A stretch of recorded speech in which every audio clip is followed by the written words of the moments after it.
Hello दोस्तों, नमस्कार। स्वागत है आप सभी का आपके अपने ऐप अमित करियर अकादमी में, या इसी नाम से दोस्तों यूट्यूब चलता है। अमित करियर अकादमी के नाम से यूट्यूब चैनल भी चलता है दोस्तों। तो इस भाग में, वीडियो की इस भाग में हम लोग चर्चा करने वाले हैं, ठीक है, लॉर्ड मैकाले का विवरण पत्र। इसके पिछले वाले में आप लोगों ने देख चुका था, ब्रिटिश कालीन शिक्षा का प्रारंभ हो चुका है कि ब्रिटिश कालीन शिक्षा में जो शुरू में हुआ था, कैसे कैसे कलकत्ता मदरसा विश्वविद्यालय की स्थापना कब होती है, पूना संस्कृत विश्वविद्यालय की स्थापना कब होती है, इत्यादि बातों की हम लोग चर्चा कर चुके थे। इसके आगे वाले वीडियो में जो 1813 का आज्ञा पत्र आया था दोस्तों, आज हम शुरू करते हैं।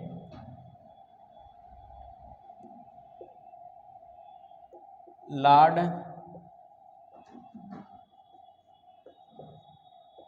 मैकाले का विवरण पत्र।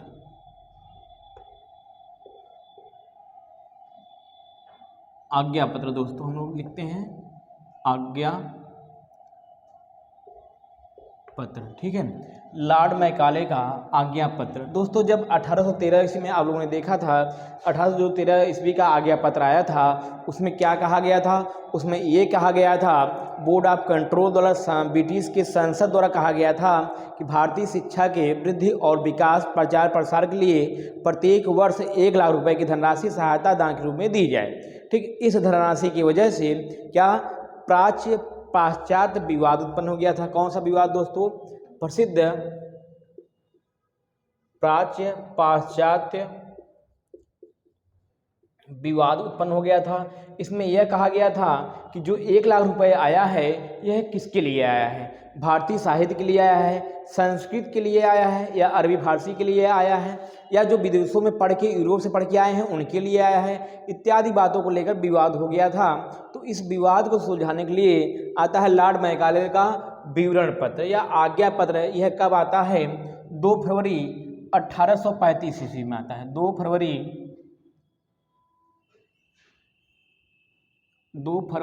1835 ईस्वी में यह आता है, ठीक है। तो क्या होता है इसमें? तो उसमें औसत भारत कब आता है? यह लॉर्ड मैकाले जो है भारत आता है 10 जून 1854 ईस्वी को भारत आता है। तो इसमें जो गवर्नर जनरल थे विलियम बेंटिंग जो गवर्नर जनरल थे इस समय, ये परेशान थे किससे?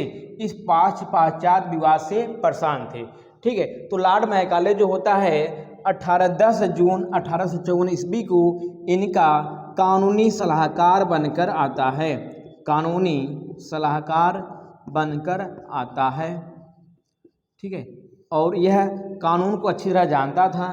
तो विलियम बेंटिंग ने इनको इस समस्या को बताता है कि भैया हमारे यहाँ इस 1 लाख रुपए के अनुदान की सहायता की राशि की वजह से हमारे यहाँ पाश्चात्य विवाद उत्पन्न हो गया है। विलियम बेंटिंग ने कहा, किससे? लॉर्ड मैकाले से कहा कि लॉर्ड मैकाले आप इस समस्या को सुलझाइए, आपके माध्यम से इस समस्या को सुलझाया जा सकता है। तो लॉर्ड मैकाले इस समस्या को जब सुनता है तो इसमें एक धारा की बात की गई थी जिसे मैंने कल बताया था, ठीक है। किस धारा में? धारा 43 को अच्छी तरह पढ़ता है, फिर भारतीय साहित्य को अच्छी तरह पढ़ता है, भारतीय लोगों को अच्छी तरह देखता है, पढ़ता है, तथा गहन अध्ययन करने के पश्चात यह अपना आज्ञा पत्र देता है, या विवरण पत्र कहते हैं। कब देता है? 2 फरवरी, 1 साल बाद 2 फरवरी 1835 ईस्वी को अपना एक आज्ञा पत्र देता है। उस आज्ञा पत्र को सौंप देता है किसको? विलियम बेंटिंग को सौंप देता है कि विलियम बेंटिंग साहब, यह लीजिए आज्ञा पत्र, आप इसका प्रयोग करके आप पाश्चात्य विवाद से मुक्ति पा सकते हैं, दूर हो सकते हैं, ठीक है दोस्तों। तो यह कब आता है? अगर पूछा जाए, आप लोगों की परीक्षा में अक्सर प्रश्न आता है कि भैया लॉर्ड मैकाले का विवरण पत्र कब आया था? तो 2 फरवरी 1835 को आ गया था। लेकिन लॉर्ड मैकाले जो भारत में आया था 10 जून 1854 ईस्वी को, वह भारत आया था। किस पद पे आया था? तो गवर्नर जनरल विलियम बेंटिंग का कानूनी सलाहकार बनकर भारत आया था। यह प्रसिद्ध विवाद पाश्चात्य विवाद को समाप्त करने के लिए विलियम बेंटिंक ने इसको जिम्मेदारी दे देता है। तो यह इस समस्या को समाधान करने के लिए धारा 43 को देखता है, उस पर गहन अध्ययन करता है कि इस धारा में कौन कौन सी बातें कही गई हैं, क्या क्या बातें कही गई हैं। ठीक है, फिर भारतीय सभ्यता को, साहित्य को इत्यादि को अच्छे से गहन जानकारी इकट्ठा करता है। इकट्ठा करने के पश्चात 2 फरवरी 1835 ईस्वी को इस समस्या का सुझाव और भारतीय शिक्षा के बाद में भारतीय शिक्षा के विषय में लिखने के पश्चात यह जो होता गया पत्र विलियम बेंटिंक को दे देता है। ठीक दोस्तों, तो विलियम बेंटिंक महोदय इस आज्ञा पत्र को लेते हैं। लेने के पश्चात उसको देखते हैं। तब 7 मार्च 1835 में, मतलब 2 फरवरी के लेकर 1 माह पश्चात विलियम बेंटिंक 7 मार्च 1835 को उस आज्ञा पत्र को लागू कर देते हैं। 7 मार्च 1835। आइए देखते हैं उस आज्ञा पत्र में था क्या। उस आज्ञा पत्र में लॉर्ड मैकाले ने क्या क्या बातें कही थी, उस बातों को हम लोग देखते हुए समझते हुए आगे बढ़ेंगे हम लोग।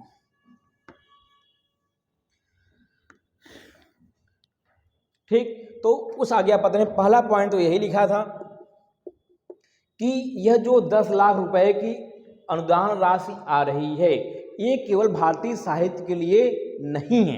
किसके किसके लिए है यह? पहले तो बात यहाँ ध्यान दीजिएगा आप लोग ध्यान से। पहला पॉइंट तो यह कहता है उसमें कि यह जो अनुदान राशि आ रही है, कितना, 10 लाख रुपए जो अनुदान राशि आ रही है, 10 लाख रुपए अनुदान राशि जो है, इसको गवर्नर जनरल और सरकार अपने इच्छानुसार, अपनी सुविधानुसार जहाँ चाहेंगे वहाँ खर्च करेंगे। ठीक, यह पहली बात तो कह देता है। यहाँ कहने के पश्चात पूरी की पूरी जिम्मेदारी किसको दे देता है? गवर्नर जनरल को दे देता है और सरकार को देता है। ये लोग जैसा चाहेंगे इस 10 लाख अनुदान राशि को जहाँ चाहेंगे वहाँ खर्च करेंगे। ठीक है, भारतीय साहित्य का दूसरा पॉइंट है, भारतीय साहित्य का मतलब केवल संस्कृत और अरबी से नहीं है। भारतीय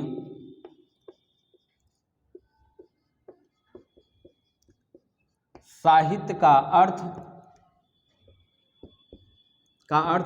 केवल अरबी, फारसी व संस्कृत से नहीं है, बल्कि इसमें क्या है? अंग्रेजी साहित्य भी शामिल है। अंग्रेजी साहित्य भी शामिल है। यह तो दूसरा पॉइंट था। ठीक है, फिर उसने कहा भारतीय विद्वानों में केवल, उसने तीसरा पॉइंट क्या लिखा? भारतीय विद्वानों में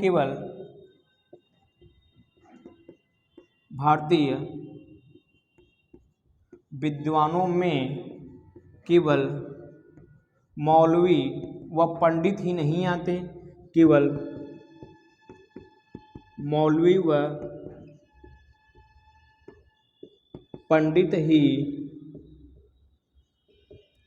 नहीं आते, बल्कि इसमें जो यूरोप से, इंग्लैंड से शिक्षा को ग्रहण करके आया है वे लोग भी आते हैं। मतलब जो लोग यूरोप से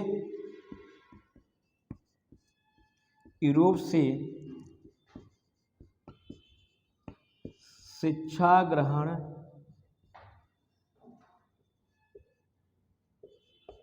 करके आए हैं वे लोग भी इसमें आते हैं। ठीक है, कहने के मतलब भारतीय साहित्य का मतलब केवल इतना ये नहीं है, केवल अरबी, फारसी व संस्कृत ही नहीं आता, अपितु अंग्रेजी साहित्य भी उसमें शामिल होता है। भारतीय विद्वानों में केवल मौलवी व पंडित ही नहीं आते, बल्कि यूरोप से जो शिक्षा ग्रहण करके आए हैं वो लोग भी भारतीय विद्वानों के नाम में अंतर्गत आते हैं। ठीक है दोस्तों, इसका स्क्रीनशॉट लीजिए और आगे क्या क्या बात बताई है उस बात को देखा जाए।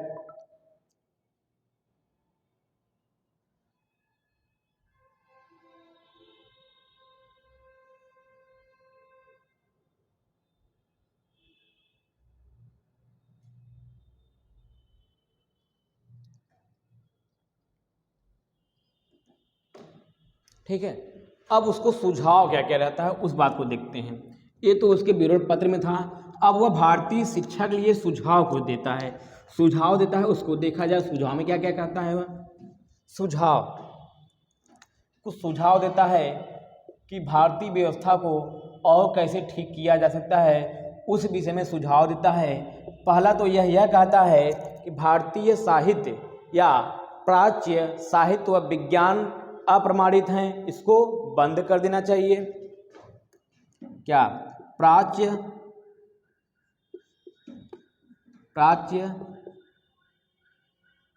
साहित्य व विज्ञान को बंद कर देना चाहिए, विज्ञान को बंद कर देना चाहिए। क्यों? क्यों बंद करना चाहिए? क्योंकि यह अप्रमाणित है, अप्रमाणित है। क्यों? इसमें यह कहता है कि इसमें जो बातें कही गई हैं वह बातें प्रमाणित नहीं है, सही नहीं है। इसमें बातें यह कही गई थी कि कोई राजा 30 फुट का कोई राजा होता है, 30 फुट का राजा का वर्णन मिलता है, नदी, दूध की नदी का वर्णन मिलता है, इत्यादि बातों का उल्लेख किया गया है जो यह सही नहीं है। ठीक है, इसलिए इसको भारतीय या प्राच्य साहित्य विज्ञान को बंद कर देना चाहिए।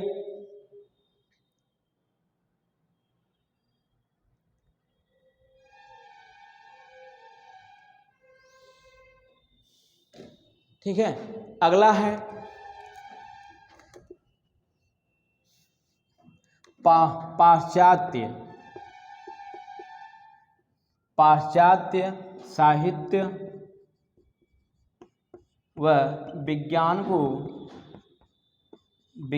को विषय वस्तु में शामिल करना चाहिए, विषय वस्तु को शामिल करना चाहिए। क्यों? क्योंकि जो पाश्चात्य का, अच्छा दोस्तों पहले प्राच्य और पाश्चात्य का अर्थ समझ लीजिए। प्राच्य का मतलब ये होता है जो भारत में चल रहा था, जो भारत में शिक्षा पढ़ाई चल रही थी उसे प्राच्य कहते हैं। पाश्चात्य का मतलब ये होता है जो यूरोपीय देश थे, जैसे यूरोप हो गया, ब्रिटेन हो गया, ठीक है, इंग्लैंड हो गया, ऐसे देशों की शिक्षा को अपने भारतीय शिक्षा में, अपने इस विज्ञान को अपने विषय वस्तु में शामिल कर लेना चाहिए। क्यों कर लेना चाहिए? क्योंकि यह प्रमाणित हैं, ठीक है, इसलिए इसको स्वीकार कर लेना चाहिए। ठीक है, भारतीय प्राच्य साहित्य में, प्राच्य शिक्षा में अंग्रेजी भाषा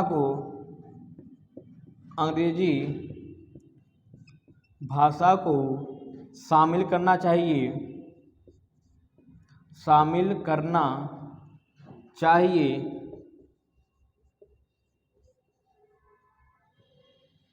क्योंकि प्राच्य शिक्षा में अंग्रेजी भाषा को शामिल करना चाहिए। और क्यों शामिल करना चाहिए? क्योंकि भारत की जो भाषाएं हैं बहुभाषिकता है। बहुभाषिकता मतलब ये दोस्तों कि भाषाओं की कोई निश्चित क्रम नहीं है, कितनी भाषाएं बोली जाती हैं, कितनी भाषाएं नहीं बोली जाती हैं। ठीक है, बहुभाषिकता है और जो भाषाएं हैं अविकसित हैं।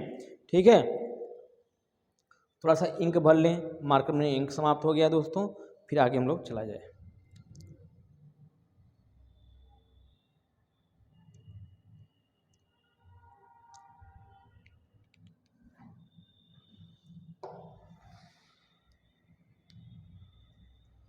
प्राच्य शिक्षा में अंग्रेजी भाषा को शामिल करना चाहिए। क्योंकि यहाँ की भाषा, यहाँ की बहुभाषिकता है,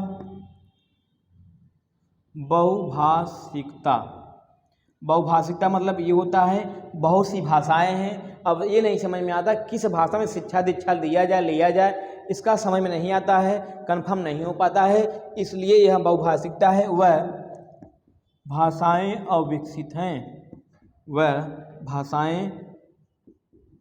अविकसित हैं।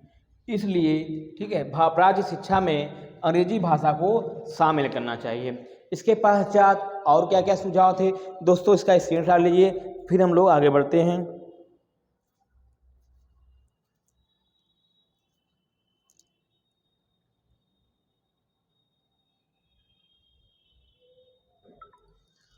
और अंग्रेजी को शामिल करने के लिए इसलिए बोलता है, अगला पॉइंट है क्यों बोलता है, ज़्यादा प्रभाव देता है, यह चाहता है कि जो यहाँ के शासक हैं, यहाँ के शासक खुद अंग्रेजी बोलते हैं, शासक खुद अंग्रेजी भाषा का प्रयोग करते हैं।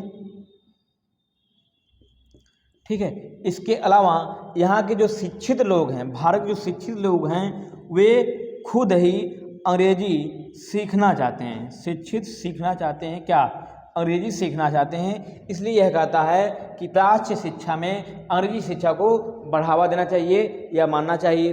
और कहता है, और क्या बात कहता है, और कहता है कि यहाँ के भारत के समस्त पुस्तकालय अपने, और क्या कहता है,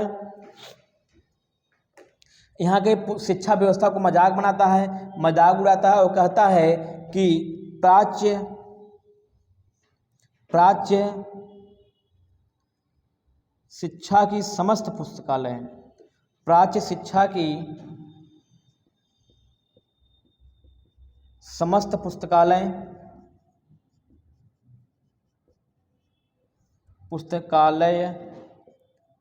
पाश्चात्य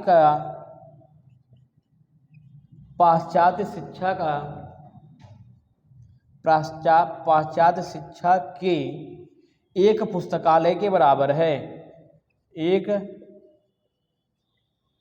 पुस्तकालय के बराबर है, इत्यादि तरीके से उसने यहाँ की भाषा का मजाक उड़ाया कि यहाँ की बहुभाषिकता है, भाषाएं अविकसित हैं, यहाँ के विज्ञान को उसने मजाक उड़ाया, यहाँ के पुस्तकालय को मजाक उड़ाया, तथा भारतीयों का भी मजाक उड़ाया कि यह भारतीय हैं, यह शिक्षित नहीं हो सकते हैं। ठीक है, अगला ये सिद्धांत देता है जिसके सिद्धांत नाम है छन्नीकरण का सिद्धांत, छनाई का सिद्धांत, निःसंदन का सिद्धांत, फिल्ट्रेशन थ्योरी के नाम से जाना जाता है। आइए इसके आगे उसके सिद्धांत को देखा जाए, इसका आप लोग स्क्रीनशॉट लीजिए।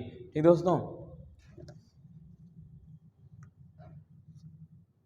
चलिए आगे चला जाए।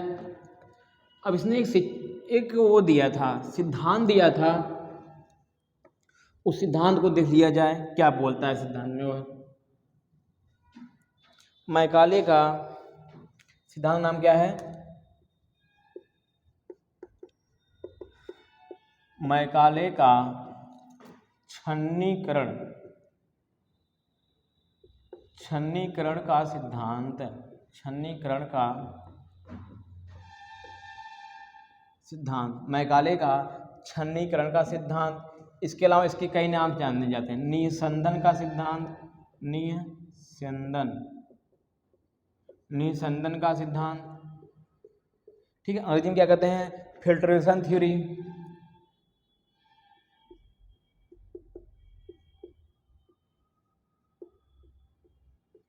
फिल्ट्रेशन थ्योरी के नाम से भी जाना जाता है। ठीक है, मैकाले का छन्नीकरण का सिद्धांत, निःसंदन का सिद्धांत, फिल्ट्रेशन का सिद्धांत आदि नामों से जाना जाता है। इस सिद्धांत का मतलब ये क्या कहता है, ठीक है, क्या कहता है कि जो कंपनी है, जो ईस्ट इंडिया कंपनी है, कंपनी भारत की साधारण जनता को या आम जनता को, साधारण जनता को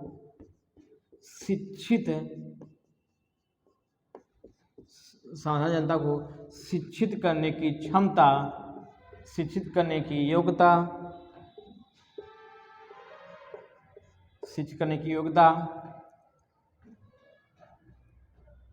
साधारण जनता को, दोस्तों यहाँ लिखिएगा, जनता को शिक्षित करने की योग्यता व क्षमता कंपनी के अंदर, योग्यता कंपनी में नहीं है। ठीक है, इसके अलावा क्या कहता है, इसके अलावा कहता है कि भारत के उच्च वर्गों को, भारत के उच्च वर्गों को शिक्षित कर दिया जाएगा।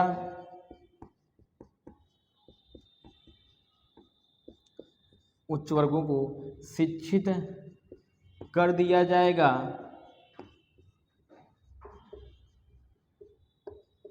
जिससे शिक्षा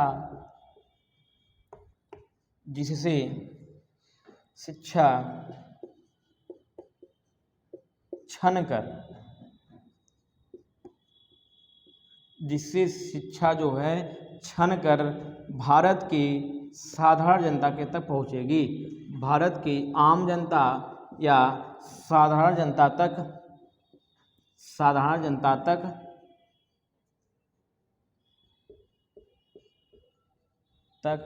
पहुंचेगी।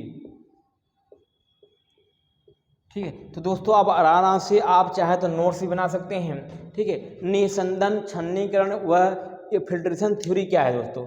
तो दोस्तों ये लॉर्ड मैकाले जैसा कि अपने सरकार को फायदा करने के लिए, ठीक है, अपनी सरकार की पैसा बचाने के लिए यह कहता है, उस ब्यूरो पत्र में या सिद्धांत में कहता है कि हमारे ईस्ट इंडिया कंपनी के पास या हमारे कंपनी के पास या हमारे सरकार के पास इतनी पैसा नहीं है कि भारत की समस्त जनता को शिक्षित कर सके। भारत में जो उच्च वर्ग के लोग हैं, जो शिक्षित हैं, उनको शिक्षित कर दिया जाएगा तथा वे लोग अपने से छोटे, अपने से दबे कुछ लोग को शिक्षित करते हुए जाएंगे। ऐसा यह इस अपने छनाई के सिद्धांत में कहता है। ठीक दोस्तों,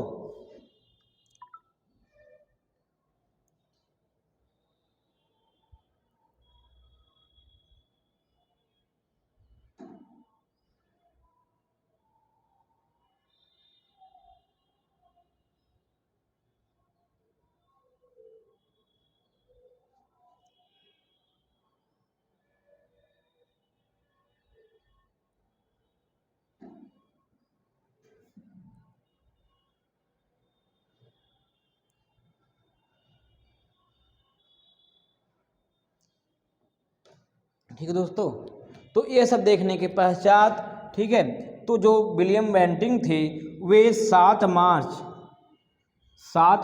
1835 ईस्वी को मैकाले का विवरण पत्र में जो बात लिखी गई थी, जो सुझाव दिया गया था, उसके बहुत से सुझाव को मानकर उसको लागू कर दिया गया।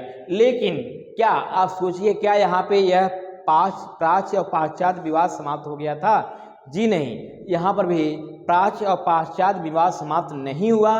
विवाद समाप्त होता है 26 वर्षों बाद, अर्थात 1813 से लेकर 26 वर्षों बाद पाश्चात्य विवाद समाप्त होता है। कब? जब आकलैंड का घोषणा पत्र आता है 1839 ईस्वी में। आइए थोड़ा सा उसको भी देख लेते हैं। ठीक है, थोड़ा सा हमारी आपकी जो है भूमिका सही हो जाएगी, जो कन्फ्यूजन है कॉन्सेप्ट क्लियर हो जाएगा।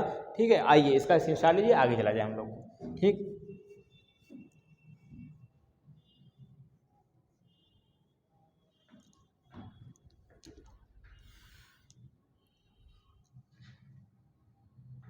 यह जो अब हम लोग पढ़ेंगे आकलैंड का घोषणा पत्र।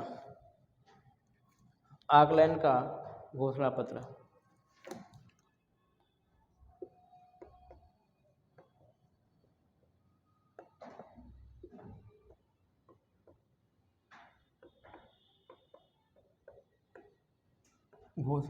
कब आया था? यह दोस्तों आया था 1839 ईस्वी में। ठीक, तो आप लोग कहानी बता दें कि जो आकलैंड था, यह उस समय गवर्नर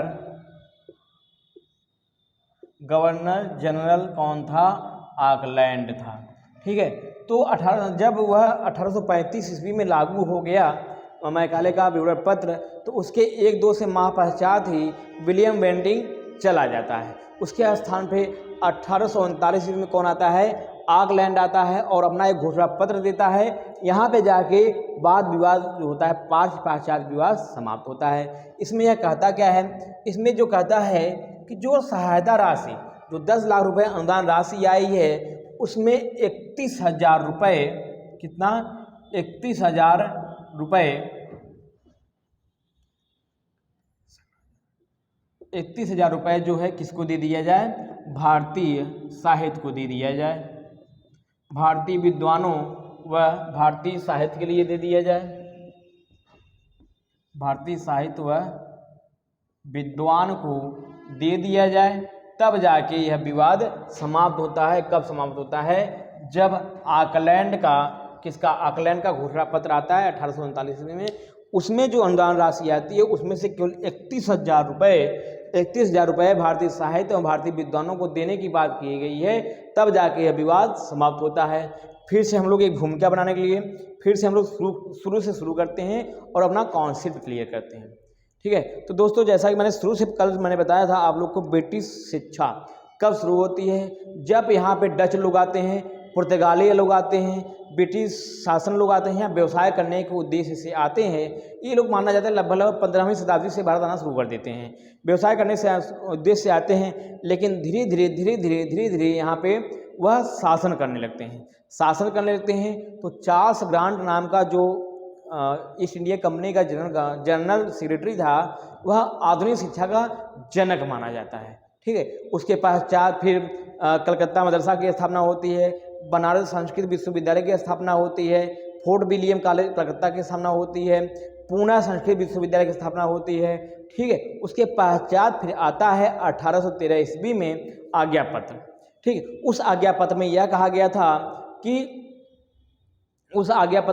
गया था कि प्रत्येक 20 वर्ष बाद भारतीय शिक्षा के वृद्धि और विकास प्रचार प्रसार के लिए वहाँ का अध्ययन किया जाएगा, विशेषता को देखा जाएगा, क्या समस्या नहीं है इत्यादि का अवलोकन किया जाएगा, और वहाँ के शिक्षा के प्रचार और प्रसार के लिए 1 लाख रुपए प्रत्येक वर्ष धनराशि दी जाएगी। ठीक है, तो जो 1 लाख रुपए नाम आया था दोस्तों, उसका नाम था भारतीय साहित्य और भारतीय विद्वानों के लिए 1 लाख रुपए आवंटित की जाएगी। ठीक है, अब उसमें विवाद उत्पन्न हो जाता है। विवाद उत्पन्न यह हो जाता है कि भारतीय साहित्य में कौन कौन से लोग आते हैं। ठीक है, जिसमें जैसे अरबी फारसी के लोग जो थे, मुस्लिम कालीन के जो लोग थे, वो लोग कहते हैं भारतीय साहित्य में केवल हम लोग आते हैं।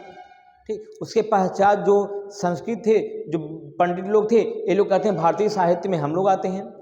एक तीसरे तबके के लोग थे जो कहते थे, जो यूरोप से पढ़कर आए थे, वो लोग कहते हैं हम भी भैया भारतीय साहित्य के अंतर्गत ही आते हैं। इससे एक विवाद उत्पन्न हो जाता है जिसका नाम रहता है प्राच्य पाश्चात्य विवाद के नाम से जाना जाता है। ठीक है दोस्तों, यह विवाद चलता रहता है। फिर गवर्नर जनरल बदलते हैं, गवर्नर जनरल आते हैं, विलियम बेंटिंग आते हैं, इस समस्या को लेकर परेशान हो जाते हैं। तो उनका जो कानूनी सलाहकार पहली बार आता है, जिसका नाम रहता है लॉर्ड मैकाले। लॉर्ड मैकाले को विलियम बेंटिंग साहब पूरी बात बताते हैं, और लॉर्ड मैकाले उसमें एक धारा थी, धारा 44 धारा को अच्छी तरह से अध्ययन करता है। अध्ययन करने के पश्चात भारतीय विशेषताओं को देखता है, सुनता है, जानता है। उसके पश्चात वह कहता है कि भैया जो इसमें धनराशि आई है, अच्छा ध्यान दीजिएगा, ठीक है, 1 लाख रुपए से बढ़कर 1833 ईस्वी में 10 लाख रुपए धनराशि हो गए थे, सहायता अनुदान राशि। तो वह कहता है इसमें फिर 1 साल अध्ययन करता है, फिर 2 फरवरी 1835 ईस्वी को उस विवाद को समाप्त करने के लिए अपना एक आज्ञा पत्र देता है, जिसमें क्या क्या बातें कही रहती हैं। उसमें बात यह लिखी रहती है कि इसमें जो यह पैसा या जो रकम, जो सहायता अनुदान राशि आई है, ये केवल संस्कृत व अरबी भाषा के लिए नहीं आई है, अपितु अंग्रेजी भाषा के लिए भी आई है। इसके अलावा केवल पंडित और मौलवी के लिए नहीं आई है, जो लोग यूरोप से, इंग्लैंड से, ब्रिटेन से पढ़कर आए हैं, उनके लिए भी यह शिक्षा या पैसा या रकम आया हुआ है। दूसरा पॉइंट यह था कि सरकार, यहाँ की कंपनी और सरकार यह निर्णय करेगी कौन सा पैसा कहाँ खर्च करना है, कहाँ खर्च नहीं करना है। ठीक है, फिर इसके बाद में भारतीय शिक्षा के विस्तार और सुव्यवस्थित करने के लिए अपना सुझाव पत्र देता है। सुझाव पत्र में क्या देता है कि भारतीय साहित्य एवं विज्ञान को बंद कर देना चाहिए, क्योंकि इसमें यह तार्किक नहीं है और यह प्रमाणित भी नहीं है। ठीक है, और यहाँ भारतीय शिक्षा में पाश्चात्य शिक्षा संबंधित जो विज्ञान और साहित्य चल रहे हैं उसको लागू कर दिया जाए, वही पढ़ाया जाए। ठीक है, फिर यहाँ की जो भाषा है उसको बंद कर दिया जाए, क्योंकि यहाँ जो भाषा है बहुभाषिकता है, और कोई भाषा जो है विकसित भी नहीं है। यहाँ अंग्रेजी भाषा का शुरुआत किया जाए, क्योंकि यहाँ के लोग जो शासन प्रशासन है और जो यहाँ के लोग शिक्षित लोग हैं, वो अंग्रेजी भाषा को चाहते हैं, पढ़ना चाहते हैं। ठीक है, इसके पश्चात अपने पुस्तकालय, अपने भारत की लाइब्रेरी को वो मजाक उड़ाता है, बहुत सी बातें बताता है। फिर उसका एक आता है सिद्धांत छन्नीकरण या छनाई का सिद्धांत। उसमें यह कहता है कि हमारी जो सरकार है, हमारी जो कंपनी है, हमारे पास इतना रकम, हमारे पास इतनी योग्यता व क्षमता नहीं है जो भारत की समस्त जनता का शिक्षा को शिक्षित कर सके। तो वह एक नियम लाता है जिसे कहते हैं छन्नीकरण का सिद्धांत। उसमें वह कहता है कि भारत में जो उच्च वर्ग के लोग हैं या जो शिक्षित लोग हैं उनको शिक्षित कर दिया जाएगा, और वह जो शिक्षा है क्षण के ऊपर लेकर नीचे तक गरीब तबकों या जो साधारण मजदूर हों उनके पास तक जाएगी शिक्षा। ठीक है दोस्तों, अभी भी प्राच्य पाश्चात्य विवाद समाप्त नहीं हुआ था।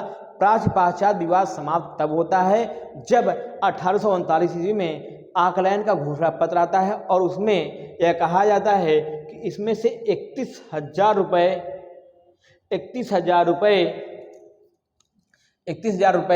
भारतीय साहित्य के लिए अनुदान राशि है। तो भैया भारतीय साहित्य के जो पंडित रहते हैं, जो मौलवी रहते हैं, खुश हो जाते हैं और उसे स्वीकार कर लेते हैं। और यहाँ पर 26 वर्षों के बाद प्राच्य पाश्चात्य विवाद समाप्त हो जाता है। दोस्तों तो आज के लिए बस इतना ही। मुझे उम्मीद है आप लोगों को पसंद आया होगा। इसके आगे अब जो भी क्रम होगा अगले भाग में। ठीक है दोस्तों, नमस्कार, बहुत बहुत धन्यवाद आप सभी का। कमेंट करती रहिएगा, कमेंट के माध्यम से आप लोग हम लोग का उत्साह बढ़ा सकते हैं।